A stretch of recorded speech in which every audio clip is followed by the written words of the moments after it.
السلام علیکم ورحمۃ اللہ وبرکاتہ۔ ایک امیر زادی نے میرے غریب باپ کو اپنی گاڑی کے نیچے کچل دیا۔ جب عدالت میں کیس چلا تو اس امیر زادی کے باپ نے ہمیں دھمکیاں لگانی شروع کر دی اور مجبوراً ہم نے خاموشی سے کیس ختم کر دیا۔ میں نوکری کر کے گھر کو گزارا چلانے لگی اور ساتھ ہی اپنی MBBS کی ڈگری بھی پوری کی۔ 2 سال گزرے اور سرکاری ہسپتال میں میری نوکری ہو گئی۔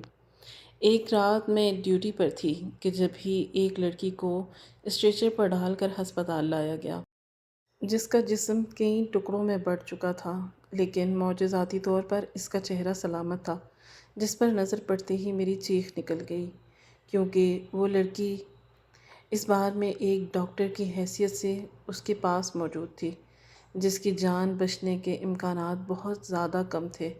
یہ اچھا موقع تھا کہ میں اپنے باپ کی موت کا بدلہ لے لیتی۔ میرے ہاتھ کانپ رہے تھے اور مجھے نہیں پتا تھا کہ وہ مکروہ چہرہ جسے ایسے میرے سامنے آ جائے گا، جس نے میرے ساتھ میرے سارے خواب چھین لیے تھے۔ ان خوابوں کے لیے تو میں اسے معاف کر سکتی تھی، پر اس نے میرے ابا کی زندگی چھین لی تھی اور میں بھی تک نہیں بھول پائی تھی۔ کچھ دیر پہلے ہی وہ کیس آیا تھا اور جو ہمیشہ خود کو ایک نڈر اور بے خوف ڈاکٹر سمجھتی تھی، اس دن خود کو حد درجہ بے بس محسوس کر رہی تھی۔ یہ کیس کچھ ایسا تھا جو نہ کبھی سنا تھا اور نہ کبھی دیکھا گیا۔ ایمرجنسی وارڈ میں اسٹریچر پر پڑا وہ وجود جس کا پورا سفید کپڑا خون میں بھیگا ہوا تھا۔ میرے قدم منجمد تھے جبکہ دل زور زور سے دھڑک رہا تھا۔ ہر ڈاکٹر، ہر نرس اس کیس کو دیکھ کر پیچھے ہٹ چکی تھی۔ سینئر ڈاکٹر نے نظریں مجھ پر گاڑ کر کہا کہ اب تمہیں ہی یہ کیس لینا پڑے گا۔ دل چاہا کہ سب کچھ چھوڑ کر بھاگ جاؤں، مگر ایک ڈاکٹر ہونے کے ناطے مجھے ہمت کرنی ہی تھی۔ میں نے آنکھیں زور سے بھینچ لی اور سانس اندر روکی اور کپڑے کو آہستہ سے ہٹایا، اور جیسے ہی میں نے وہ سفید چادر ہٹائی میرے روح تک کانپ گئی۔ ایک چیخ میرے لبوں سے بے اختیار نکلی، کیونکہ وہ وجود تو کوئی اور نہیں بلکہ میری زندگی کا ایک ہی عزم تھا کہ مجھے ڈاکٹر بننا ہے۔ حالانکہ بچپن میں میرے خواب کچھ اور تھے، لیکن وہ دل اور ایک لمحہ جب میری آنکھوں نے میرے باپ کی لاش دیکھی، اسی وقت میری دنیا، میرے خواب سب کرچی کرچی ہو گئے۔ میرا باپ تڑپتا رہا، میں ہر ایک کے سامنے گڑ گڑاتی رہی، خدارا میرے ابا کو بچا لو۔ لیکن اس وقت کوئی نہیں تھا جو کم پیسوں میں ان کا علاج کرتا، کوئی نہیں تھا جو انسانیت کا ہاتھ بڑھاتا۔ سب نے پیسے مانگے اور میرے پاس آنسوؤں کے سوا کچھ نہیں تھا۔ پیسے کہاں سے آتے؟ اسی دن میرے اندر ایک آگ بھڑک اٹھی۔ میں نے تہیہ کر لیا کہ ایک دن میں خود ڈاکٹر بنوں گی، اور میں وہ ڈاکٹر بنوں گی جو کسی غریب کا علاج روک کر اس کا سانس نہیں روکے گی۔ لیکن ہم غریبوں کی آواز کہاں سنی جاتی ہے؟ ہماری تو فائلیں بھی گرد میں دب جاتی ہیں۔ میں روز عدالت کے چکر کاٹتی تاکہ اس لڑکی کو سزا دلا سکوں جس کی وجہ سے میرے باپ کی موت ہوئی تھی، لیکن ہر بار صرف ایک ہی خبر ملتی کہ تاریخ سگے چلی گئی ہے، اور میں تھکے ہارے وجود کے ساتھ گھر لوٹ آتی۔ تبھی ایک دن اچانک دروازے پر زور سے دستک ہوئی۔ اماں سو رہی تھی اور میں اپنی کتاب میں مگن تھی۔ دروازہ کھولا تو اگلے ہی لمحے میرے چہرے کا رنگ اڑ گیا۔ وہ شخص سیدھا میرے سامنے آیا، آنکھوں میں غرور اور لہجے میں زہر لیے۔ بولا، خبردار لڑکی، میری بیٹی پر نظر رکھی تو برداشت نہیں کروں گا۔ میری بیٹی لاکھوں میں ایک ہے، اگر تم نے اس پر الزام لگایا تو مجھ سے برا کوئی نہیں ہوگا۔ یہ سن کر لمحہ بھر کو تو میرا دل لرز گیا تھا کہ کیا صرف اس کی بیٹی لاکھوں میں ایک ہے؟ میں کسی کی بیٹی نہیں، لیکن جانے کہاں سے میرے اندر ایک آگ سی دہک اٹھی، ایک عزم تھا۔ تبھی میں نے اس شخص کی آنکھوں میں آنکھیں ڈال کر کہا، تمہاری بیٹی گناہ گار ہے، اسے اس کی سزا ضرور ملے گی، میں اسے چھوڑوں گی نہیں۔ میں نے بس اتنا ہی کہا تھا کہ وہ شخص اچانک غصے سے میری گردن پکڑنے لگا۔ میری سانسیں رکنے لگی اور میں ہاتھ پاؤں مارنے لگی۔ تبھی امی کمرے سے باہر آ گئیں، مجھے اس کے چنگل سے چھڑوانے کی کوشش کرنے لگیں اور کانپتی آواز میں کہنے لگیں کہ یہ کیا کر رہے ہو؟ کیوں شیر کے منہ میں ہاتھ ڈال رہی ہو؟ میں تمہیں کتنی بار کہہ چکی ہوں۔ امی اس شخص کے سامنے ہی ہاتھ جوڑ کر بولی، میں آپ سے معافی مانگتی ہوں، میری بچی نادان ہے۔ پر وہ شخص غرایا، اپنی بیٹی کو سمجھا لے ورنہ وہ تیرے ہاتھ سے نکل جائے گی ہمیشہ کے لیے۔ اگر اس نے دوبارہ میری بیٹی پر انگلی اٹھائی تو میں اسے ختم کر دوں گا۔ امی زور زور سے رونے لگیں، رلستی آواز میں بولیں کہ معاف کر دیں، خدا کے لیے معاف کر دیں، میری بچی کمسن ہے، نادان ہے، میں اسے سمجھا دوں گی، وہ سب کچھ واپس لے لے گی۔ امی کی یہ بات سن کر میرے اندر آگ بھڑک اٹھی۔ دل چاہا کہ سب کچھ توڑ دوں، میرے لب کانپ رہے تھے لیکن میں ضبط کر کے کھڑی رہی۔ وہ شخص دروازہ زور سے پٹک کر چلا گیا تھا اور میں امی کی طرف پلٹی اور چیخ کر کہا کہ امی یہ کیا کر دیا آپ نے؟ میرے ابا کی جان گئی ہے صرف اس لڑکی کی وجہ سے۔ وہ لڑکی میرے ابا کی قاتل ہے اور آپ کہہ رہی ہیں کہ میں سب کچھ واپس لے لوں؟ میں دھاڑے مار مار کر رو رہی تھی۔ امی نے نم آنکھوں سے کہا کہ یہ معاشرہ کبھی بھی اس لڑکی کو سزا نہیں دے گا۔ یہاں صرف غریب کی گردنیں جھکتی ہیں، امیر زادوں کی نہیں۔ اگر تم اس کے خلاف جاؤ گی تو تمہیں ہی کچل دیا جائے گا۔ وہ لڑکی بچ جائے گی اور تم برباد ہو جاؤ گے۔ میں زمین پر گر گئی، میری سسکیاں آسمان تک پہنچ رہی تھیں۔ میں نے آنکھیں آسمان کی طرف اٹھا کر کہا کہ یا اللہ، میں تو اسے سزا نہ دلوا سکی لیکن تیری لاٹھی تو بے آواز ہے، اب تو ہی کچھ کر۔ جب تک میرے ابا کی روح کو سکون نہ ملے میں چین سے نہیں جی سکتی۔ اور اسی لمحے اچانک آسمان پر کالی گھٹائیں چھا گئیں، بادل گرجنے لگے اور تیز بارش برسنے لگی۔ مجھے ہوش نہ رہا اور میں بارش میں بھیگتی رہی۔ اماں بھی مجھے زبردستی اندر لے کر آئیں۔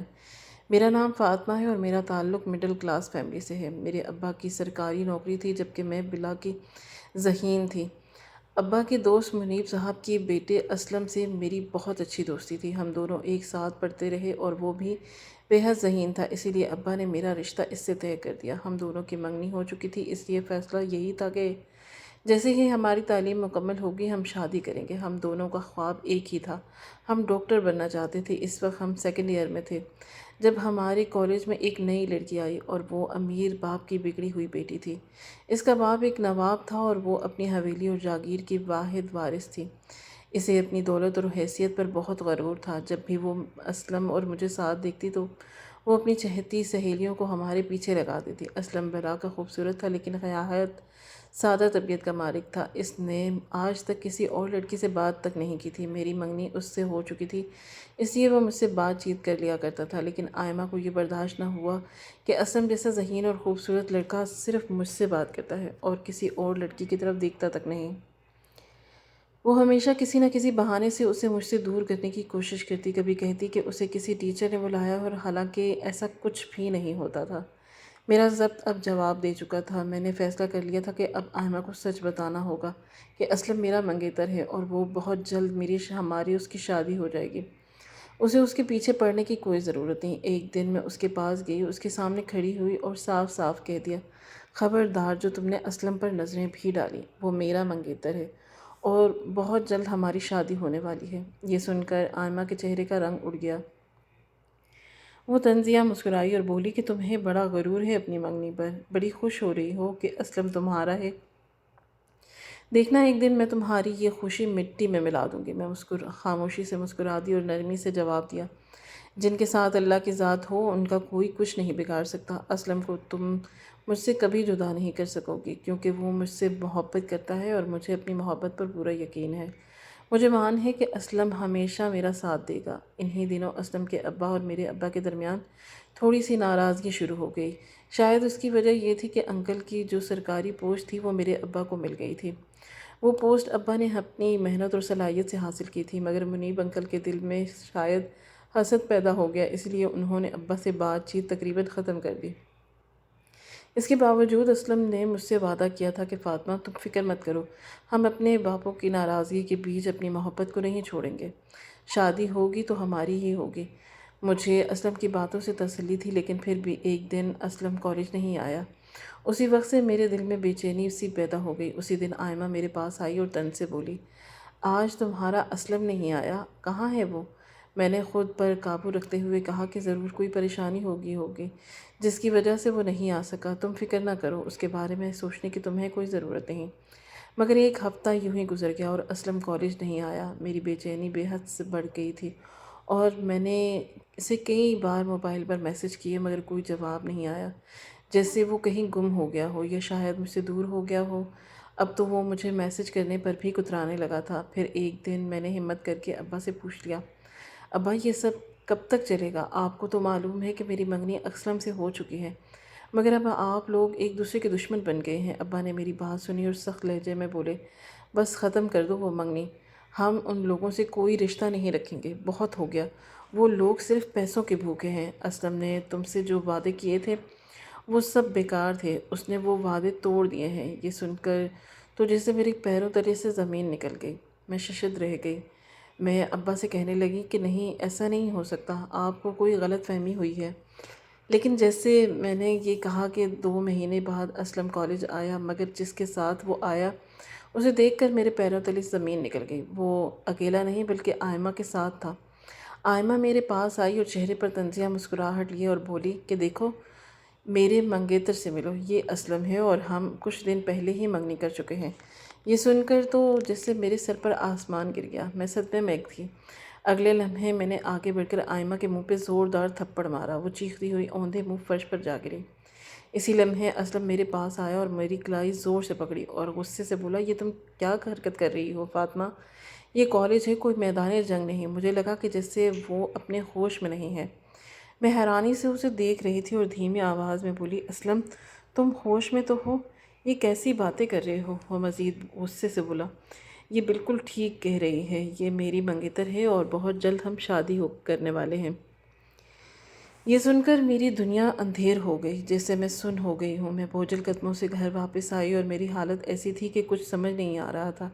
اسی رات مجھے اچانک ایک میسج موصول ہوا، تم نے مجھ پر ہاتھ اٹھا کر اچھا نہیں کیا، اب میں تم سے سب کچھ چھین لوں گی، تمہاری محبت، تمہارا پیار تم چھین ہی لیا ہے، لیکن اب میں بہت جلد تمہارے اپنوں کو بھی چھین لوں گی۔ یہ میسج پڑھ کر میرا رنگ اڑ گیا، مجھے سمجھ نہیں آ رہا تھا کہ کیا کروں۔ ابا اس وقت گھر پر نہیں تھے۔ میں نے امی سے پوچھا، امی ابا کہاں گئے ہیں، واپس کیوں نہیں آ رہے؟ شام ہو گئی۔ امی بولی، وہ کسی ضروری کام سے گئے تھے، جلدی واپس آ جائیں گے۔ مگر رات کے 11 بج گئے اور اسی کے بعد جو ہمارے گھر آیا وہ ابا کا تابوت تھا۔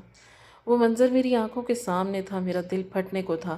لوگوں نے بتایا کہ ابا کو کسی وڈیرے کی بیٹی کی گاڑی نے کچل دیا تھا اور ایسا لگتا تھا کہ یہ سب کچھ پہلے سے منصوبہ بندی کے تحت کیا گیا تھا۔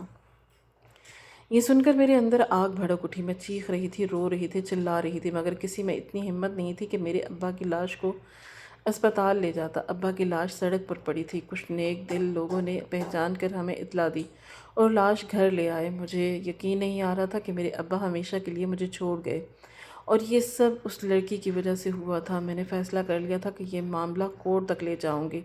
میں عدالت کے چکر کاٹنے لگی، مگر جلد ہی معلوم ہوا کہ آئمہ نے پیسے دے کر وکیلوں کو خرید لیا ہے۔ میرے لیے یہ سب زیادہ تکلیف دہ بات یہ تھی کہ اسلم بھی آئمہ کے ساتھ تھا، پیسوں نے اسے خرید لیا تھا۔ اس کے ابا نے میرے ابا سے دشمنی کی آگ میں ہماری منگنی توڑوا دی اور آئمہ سے رشتہ کر دیا۔ آئمہ تو پہلے ہی اسلم کے گھر رشتہ لے کر جا چکی تھی۔ منیب انکل نے دولت کی چمک دیکھ کر اپنے بیٹے کی منگنی آئمہ سے کر دی اور پھر وہ دن بھی آیا جب ان دونوں کا نکاح ہو چکا تھا۔ پولیس آئمہ کو گرفتار کر کے لے گئی، لیکن اس کے باپ نے پیسے دے کر اسے جیل سے چھڑوا لیا اور ہمارے گھر آ گئے۔ ہمیں دھمکی دے کر وہ واپس چلا گیا تھا۔ اماں کو میری جان کے لالے پڑ گئے۔ انہوں نے مجھے سمجھایا، بیٹی شیر کے منہ میں ہاتھ مت ڈالو، اس سے کچھ حاصل نہیں ہوگا، مگر مجھے سمجھ نہیں آ رہی تھی کہ میں کیا کروں۔ میرا بس ایک ہی خواب تھا کہ مجھے ڈاکٹر بننا تھا اور وہ خواب جو اسلم کے ساتھ دیکھا تھا۔ اب اس خواب کی جگہ دولت نے لے لی تھی، لیکن میرے خواب وہی کے وہی تھے۔ 3-4 سال کی محنت کے بعد میں آخرکار ڈاکٹر بن گئی۔ اب میں سرکاری ہسپتال میں نوکری کر رہی تھی اور اپنی ماں اور گھر کا خرچہ چلا رہی تھی۔ میں نے سب کچھ اللہ پر چھوڑ دیا تھا۔ ایک دن میں اسپتال میں اپنی ڈیوٹی پر موجود تھی کہ ایک سرکاری ہسپتال تھا جہاں اکثر پسماندہ طبقے کے مریض آتے تھے۔ اسی روز ایک مریض کو لایا گیا جس کی حالت بہت نازک تھی۔ لوگ ترس بھری نگاہوں سے اسے دیکھ رہے تھے۔ کوئی کہہ رہا تھا کہ یہ لاش ایک ویران سڑک سے ملی ہے، پتہ نہیں اس کے ساتھ کیا ہوا۔ مجھے بھی کچھ سمجھ نہیں آ رہا تھا۔ لاش پر سفید کپڑا تھا، کوئی بھی اس کا ہاتھ چہرہ نہیں پہچان سکا۔ میں نے کچھ سوچ کر آہستہ سے کپڑا ہٹایا تو میری چیخ نکل گئی۔ مجھے یقین نہیں آ رہا تھا کہ میں اس کا چہرہ اتنے سال بعد اس طرح دیکھوں گی۔ یہ آئمہ تھی، وہی آئمہ جس نے میری زندگی اجاڑ دی تھی، جس نے میرے ابا کو مجھ سے چھینا تھا۔ لوگ کہہ رہے تھے کہ یہ لڑکی نشے کی حالت میں گاڑی چلا رہی تھی۔ تب مجھے یاد آیا کہ نشے میں گاڑی چلانا تو اس کی پرانی عادت تھی۔ ایک بار پہلے بھی اس نے نشے میں میرے ابا کو کچل دیا۔ میں ابھی اس کا معائنہ کر رہی تھی کہ اچانک ایک درد بھری آواز نے میرے ہوش اڑا دیا، آئمہ، آئمہ۔ میں نے پیچھے مڑ کر دیکھا تو وہ اسلم تھا۔ میرا چہرہ ماسک میں چھپا ہوا تھا، لیکن میں اسے پہچان چکی تھی۔ وہ رو رہا تھا اور ہاتھ جوڑ کر کہہ رہا تھا کہ میری بیوی کی حالت ٹھیک ہے نا؟ میرا بچہ بچ جائے گا نا، پلیز اسے بچا لیں۔ مجھے کچھ سمجھ نہیں آ رہی تھی، یہ وہی اسلم تھا کہ جس سے مجھے محبت تھی، جس نے مجھ سے شادی کرنی تھی، لیکن اب وہ مجھے پہچان بھی نہیں رہا۔ اسی لمحے ایک نرس کی آواز آئی، مریض کی سانسیں چل رہی ہیں۔ یہ سن کر سب کچھ جیسے رک سا گیا، پھر آئمہ کو ایمرجنسی وارڈ میں منتقل کر دیا گیا۔ میں بھی اندر جانے لگی تو پیچھے سے ایک آواز آئی، سنیں ڈاکٹر صاحبہ۔ میں پلٹ کر کھڑی ہو گئی۔ وہ میرے پاس آیا، میرے ہاتھ تھام کر بولا کہ دیکھیں، میری بیوی سے زیادہ مجھے میرے بچے کی جان کی پیاری ہے، بس میرا بچہ بچ جائے۔ میری بیوی کو کچھ بھی ہو، مجھے اس کی کوئی پرواہ نہیں۔ یہ سن کر مجھ پر جیسے سکتہ طاری ہو گیا۔ میں چپ چاپ وارڈ کے اندر چلی گئی۔ میرے پاس موقع تھا، میں چاہتی تو اپنے باپ کو جان کا بدلہ لے سکتی تھی۔ مجھے پہلے لگا کہ شاید وہ مر چکی ہے، لیکن جب میں نے اس کی سانسیں چیک کی تو پتہ چلا کہ وہ ابھی زندہ ہے۔ جیسے ہی میں نے مانیٹر پر نظر دوڑائی، اس کے دل کی دھڑکن ایک دم سیدھی لائن میں تبدیل ہو گئی، یعنی اب وہ اس دنیا میں نہیں۔ میری توجہ اس کے پیٹ کی طرف تھی۔ میں نے معائنہ کیا تو بچے کے دل کی دھڑکن بالکل نارمل تھی۔ یہ کسی معجزے سے کم نہ تھا۔ اسلم کی باتیں میرے ذہن میں گونج رہی تھی، بچے کو کچھ نہیں ہونا چاہیے، میری بیوی کو کچھ بھی ہو، مجھے اس کی پرواہ نہیں۔ میں سوچ رہی تھی کہ کیا یہی موقع ہے جو قدرت نے مجھے دیا؟ کیا یہی صحیح بدلہ ہے؟ میں اسلم کو احساس دلانا چاہتی تھی کہ جب نہ کوئی ہمیشہ کے لیے بچھڑ جائے تو کیسا لگتا ہے۔ اسی دوران لیڈی ڈاکٹر بار بار مجھ سے کہہ رہی تھی کہ ڈاکٹر فوری آپریشن کرے، بچے کی جان بچ سکتی ہے، ہم آپ کے حکم کا انتظار کر رہے ہیں، آپ کیوں خاموش ہیں؟ کہ آپ کو بچے کی جان کی پرواہ نہیں؟ وہ مجھے جھنجھوڑ رہی تھی، مگر میرے ذہن میں صرف اسلم کی آواز گونج رہی تھی۔ مجھے ایسا لگا کہ جیسے اسلم کے دل میں میرے لیے نفرت مزید بڑھ گئی، لیکن میں نے فیصلہ کر لیا تھا کہ میں اسے سبق سکھا کر رہوں گی، اور پھر میں نے وہی کیا جو میرے دل نے کہا۔ کچھ دیر بعد جب میں باہر آئی تو اسلم بے چینی سے میرے پاس آیا۔ کیا ہوا؟ میرا بچہ تو اس دنیا میں آ گیا، اسے کچھ نہیں ہوا۔ مجھے پتہ چلا کہ میری بیوی تو جان سے ہاتھ دھو بیٹھی ہے، لیکن میرا بچہ تو زندہ ہے نا، اسے تو کچھ نہیں ہوا۔ وہ مجھے جھنجھوڑ کر سوال کر رہا تھا، جبکہ میرے پاس کوئی جواب نہیں تھا۔ میں اسے کیا جواب دیتی؟ مجھے کچھ سمجھ نہیں آ رہا تھا، اور پھر اگلے ہی لمحے میرے دل میں ایک خیال آیا کہ کیوں نہ میں اسے اپنی حقیقت بتا دوں کہ میں کون ہوں۔ وہ بار بار کچھ کہہ رہا تھا، ڈاکٹر صاحبہ آپ کیسی ڈاکٹر ہیں؟ آپ کو ہوش بھی ہے یا نہیں؟ یہاں میری بیوی اور بچہ زندگی اور موت کی کشمکش میں ہیں، اور آپ، میری بیوی تو مجھے ہمیشہ کے لیے چھوڑ کر جا چکی ہے، اس کی حالت تو پہلے ہی نازک تھی، لیکن آپ تو اب مجھے سمجھتی ہیں نا، کوشش کریں۔ میں تو گویا بے بن گئی تھی، اب اسے کیا بتاؤں۔ اتنے میں پولیس آ گئی اور اسے کیس پر پہلے ہی انویسٹیگیشن کر رہی تھی۔ ایک افسر نے کہا کہ ہمیں اس لاش کا معائنہ کرنا ہے تاکہ پتہ چل سکے کہ اس کے پیچھے آخر کس کی سازش ہے، مگر اسلم نے سختی سے منع کر دیا۔ وہ نظریں چرا رہا تھا، مجھے یقین نہیں آ رہا تھا کہ وہ ایسا کیوں کر رہا ہے۔ اسلم پولیس والوں سے کہہ رہا تھا کہ میں اس لڑکی کا شوہر ہوں اور میں آپ کو اجازت نہیں دیتا کہ آپ میری بیوی کا پوسٹ مارٹم کریں، ہمیں کسی تحقیق کی ضرورت نہیں، جبکہ پولیس بار بار اصرار کر رہی تھی۔ ہم اس لڑکی کو جانچتے ہیں، اس کے والد کس کام کے سلسلے میں شہر سے باہر گئے ہوئے ہیں، وہ جلد ہی واپس آ جائیں گے، اس لیے ہمیں پوسٹ مارٹم کرنا ضروری ہے۔ مگر اسلم غصے سے دھاڑ اٹھا، میں اس کا شوہر ہوں، اور میں نے کہا تھا نا کہ مجھے اپنی بیوی کا پوسٹ مارٹم نہیں کروانا، تو بس نہیں کروانا، جائیے یہاں سے۔ پولیس والے وہاں سے چلے گئے، مگر مجھے یقین نہیں آ رہا تھا کہ ایسا لگ رہا تھا کہ جیسے دال میں کچھ کالا ہے، اسلم کچھ چھپا رہا ہے۔ وہ اسلم نہیں لگ رہا تھا جو میرے ساتھ رہتا تھا، نہایت سیدھا سادہ اور بھولا، لیکن اب وہ کچھ اور تھا۔ میں نہیں جان سکتی تھی کہ اس کے ذہن میں اس وقت کیا چل رہا تھا۔ پولیس کے جاتے ہی وہ میرے سامنے آیا اور غصے سے بولا، اگر میرے بچے کو کچھ بھی ہوا تو میں تمہیں جان سے مار دوں گا، میں تمہیں چھوڑوں گا نہیں۔ اس کی یہ دھمکی مجھ سے برداشت نہیں ہوئی۔ اتنا کہہ کر وہ اندر جانے لگا، مگر میں نے اسے روک دیا۔ رکو اسلم، میری آواز سن کر وہ ایک دم رک گیا۔ وہ تڑپ کر پیچھے مڑا اور میری آنکھوں میں جھانکنے لگا، شاید اس نے پہلی دفعہ میری آنکھوں میں جھانکا۔ پھر ایک پل میں جیسے پہچان گیا، میرے قریب آیا اور میرے چہرے سے آہستہ سے ماسک ہٹا کر دور پھینکا۔ اس کی زبان سے نکلا، فاطمہ۔ مجھے دیکھ کر اس کے چہرے پر ہوائیاں اڑیں۔ ہاں میں فاطمہ۔ کیا ہوا؟ مجھے دیکھ کر ہوش نہیں ہے؟ مجھے لگا تھا کہ تم مجھے یاد کرو گے، تمہیں تو مجھے یاد رکھنا چاہیے تھا۔ تم نے اپنی بیوی کے ساتھ مل کر میری پوری زندگی برباد کر دی، تم لوگوں نے میرے باپ کو مجھ سے چھین لیا، میری ہر خوشی ہر خواب مجھ سے چھین لیا، کتنا تم نے مجھ سے چھینا، اور اب دیکھو تو صحیح، قسمت تمہیں دوبارہ میرے ہی قدموں میں لے آئی۔ اب تمہیں میری ضرورت پڑ گئی ہے، اور میں ہی وہ واحد وسیلہ ہوں جو تمہاری بیوی اور تمہارے بچے کو زندگی دے سکتی تھی۔ یہ میرے ہاتھ میں تھا، تمہاری بیوی اور تمہارے بچے کی زندگی میرے رحم و کرم پر تھی۔ تو پھر میں کیسے ہی نہ اپنے باپ کی موت کا بدلہ لیتی۔ اسلم شاید تم بھول گئے ہو، میں تو پل پل اسی دن کا انتظار کر رہی تھی کہ کب تم میرے سامنے آؤ اور کب میں تمہاری سزا تمہیں دوں، کب میں تمہیں سبق سکھاؤں کہ تم نے مجھے دھوکہ دیا ہے۔ یہ سن کر وہ وہیں رک گیا، روتے ہوئے کہنے لگا کہ ایسا مت کرو، دیکھو پلیز ایسا مت کرو، میں مانتا ہوں کہ مجھ سے غلطی ہوئی ہے، میں نے اپنے باپ کی وجہ سے وہ سب کچھ کیا، لیکن میرے بچے کو کچھ مت کہنا، وہ تو ایک معصوم جان ہے، اس کا کیا قصور؟ میری خوشیاں مجھ سے مت چھینو۔ یہ سن کر میں بھی کام گئی اور پورے ہسپتال کا عملہ مجھے ہی دیکھ رہا تھا۔ اسلم میرے دونوں بازو تھام کر مجھے جھنجھوڑ رہا تھا، دیکھو ایسا مت کرو، وہ بچہ میری پوری دنیا ہے، مجھے اس لڑکی کی کوئی پرواہ نہیں، لیکن پلیز میرے بچے کو مجھ سے مت چھینو۔ میں نے اس کی آنکھوں میں جھانک کر کہا کہ بھول گئے ہو اسلم، میں بھی کبھی ایسے ہی چیخی تھی، ایسے ہی ٹوٹ گئی تھی جب تم نے مجھے چھوڑ کر اس سے منگنی کی تھی، جب تم نے مجھے دیکھنا بھی گوارا نہیں کیا۔ میں نے جب آئمہ کو تھپڑ مارا تو تم مجھ پر ہی چلانے لگے، ایسے پیش آئے کہ جسے مجھے جانتے ہی نہ ہو، تم نے تو مجھے صفائی دینے کا موقع بھی نہ دیا، یہ تک نہ بتایا کہ ایسا کیوں کیا۔ اس وقت میرا دل بھی ایسے ہی ٹوٹا تھا، لیکن تم نے ایک پل کے لیے میری پرواہ نہیں کی۔ اسلم میں رو رہی تھی، رو رو کر کہہ رہی تھی کہ اور وہ سر جھکائے کھڑا تھا، اسی کے پاس کہنے کو کچھ بھی نہیں تھا۔ میں نے اپنے آنسو صاف کیے اور دل تھام کر بولی کہ واپس چلے جاؤ اسلم، تمہاری بیوی یہیں سے آگے پہنچ جائے گی، اور ہاں تمہارا بچہ وہ بھی اب تم سے دور ہو چکا ہے، لیکن کسی کے پاس اس کا کوئی ثبوت نہیں ہوگا، سب کو یہی لگے گا کہ حادثے میں تمہاری بیوی کی جان گئی۔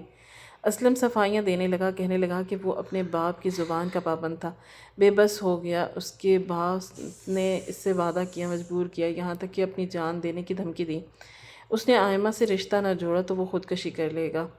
تب اچانک ایک نرس میرے پاس آئی، اس کے ہاتھوں میں وہی بچہ تھا جو رو رہا تھا، اسے ماں کے دودھ کی ضرورت تھی۔ میں نے اسے تھام لیا اور ایک نے سیدھے اپنے گھر آ گئی۔ اماں نے جب میری گود میں بچہ دیکھا تو حیران ہو کر بولی کہ یہ کس کا بچہ ہے، کہاں سے لائی ہو اسے؟ میں نے اماں کو کچھ نہیں بتایا، بس خاموشی سے فریج سے دودھ نکالا اور اسے پلانے لگی۔ وہ بہت رو رہا تھا، میں نے 2-3 دن تک سنبھالنے کی بہت کوشش کی، لیکن اماں کو سچ بتانا بھی ضروری تھا۔ ایک روز اماں نے تنگ آ کر صاف کہہ دیا کہ اب تو مجھے سچ بتا کر ہی رہو گی۔ یوں میں نے اماں کو ساری حقیقت بتا دی۔ یہ بچہ کس کا اور کسی اور کا نہیں، اسلم کا بیٹا ہے۔ میں نے اس بچے کو مارنے کی ہمت نہیں کی، لیکن اسے اس کے باپ سے دور تو کر سکتی تھی۔ میں نے بدلہ لیا ہے اس سے اس کا بیٹا چھین کر۔ یہ سن کر اماں تڑپ اٹھی، یہ کیا بے وقوفی ہے، تم نے جا کر اسے واپس دے آؤ، قصور تو آئمہ کا تھا، اس نے تمہارے باپ کو مارا تھا، اسی نے تمہاری خوشیوں کو تباہ کیا تھا، لیکن اللہ نے نا انصاف کر دیا، اب تم اس معصوم کی جان کو اس کے باپ سے الگ کر کے بدلہ نہیں لے سکتی۔ اماں کی بات سن کر میں رو دی۔ بچہ میری طرف دیکھ رہا تھا، پھر اچانک وہ مسکرا دیا۔ اسی لمحے میں نے فیصلہ کیا کہ اگلے دن میں بچے کو لے کر اسلم کے پاس چلی گئی۔ اماں کے کہنے پر میں نے اسلم کو اس کا بیٹا دے دیا۔ اس نے جیسے ہی اپنے بیٹے کو دیکھا اسے گود میں بھر کر جا بجا چومنے لگا۔ اگلے ہی پل اچانک پولیس آ گئی، پولیس کے ساتھ وہی شخص تھا۔ میں دور سے ہی یہ سارا تماشا دیکھ رہی تھی۔ گھر سے باہر نکلی تو دیکھا پولیس نے اسلم کو ہتھکڑی لگا دی۔ وہ شخص غصے سے چیخا، اس نے میری بیٹی کی جان لی ہے، اس کو مار دیا، اسے لے جاؤ یہاں سے، ایسا سزا دینا کہ یہ ساری زندگی یاد رکھے۔ اس نے میری بیٹی سے ساری جائیداد چھینی اور میری بیٹی کو بھی اسی نے مارا۔ اسلم جس نے ابھی اپنے بچے کو محض 2 منٹ کے لیے ہی سینے سے لگایا، اس کا بچہ ایک دفعہ پھر اس سے جدا ہو گیا، لیکن اس بار ہمیشہ ہمیشہ کے لیے۔ وہ اس سے دور ہوا تھا، پولیس اسے لے کر وہاں سے جا چکی تھی۔ وہ شخص جو بچے کا نانا تھا اسے اٹھا چکا تھا، لیکن اگلے ہی لمحے بے دردی سے اسے وہیں چھوڑ دیا اور نفرت سے بولا، تو میرا خون نہیں ہے، تو اس شخص کا خون ہے، اس نے میری بیٹی کو ضد کی خاطر مار دیا، اسی نے میری بیٹی کو دھوکہ دیا۔ اگر تو میرا خون ہوتا تو میں تجھے اپنے ساتھ رکھتا۔ مجھے یقین نہیں آ رہا تھا کہ یہ شخص اس بچے کا نانا ہو کر اس کے ساتھ جانے نہیں دیتا۔ بچے کو دوبارہ اپنے سینے سے لگا لیا اور خاموشی سے واپس آ گئے۔ گھر آ کر میں نے ماں کو ساری بات بتائی۔ کسی نے بھی اس بچے کو اپنانے کی رضامندی نہ ظاہر کی، حتیٰ کہ اسلم کو بھی پولیس نے گرفتار کر لیا۔ اماں نے میری بات سن کر مجھے اجازت دے دی۔ میں نے اس بچے کو پالنے کی ٹھان لی۔ جب میں کام پر چلی جاتی تو اماں اس کا خیال رکھتی۔ آہستہ آہستہ میں نے اس کی پرورش کی ذمہ داری لے لی اور اب وہ صرف اسلم کا نہیں بلکہ میرا بیٹا تھا۔ میں ہمیشہ یہ سوچتی تھی کہ اسلم جیل سے باہر آئے گا تو میں ضرور اس کے بیٹے سے ملواؤں گی، لیکن دل میں ایک سکون تھا، کیونکہ مجھے یقین تھا کہ اللہ کی لاٹھی بے آواز ہے۔ اللہ انصاف کو پسند کرتا ہے، یہ دنیا میں مکافات عمل ہے، جو جیسا کرے گا ویسا ہی بھگتے گا۔ اور مجھے سکون تھا کیونکہ میں خود کسی کے ساتھ ظلم کرنے سے بچ گئی تھی۔ ہماری آج کی ویڈیو آپ کو کیسی لگی؟ کامنٹ باکس میں اپنی رائے کا اظہار ضرور کریں گے۔ ہمارے چینل کو سبسکرائب نہیں کیا تو پلیز سبسکرائب کرنا مت بھولیں، اور شکریہ۔ اللہ حافظ۔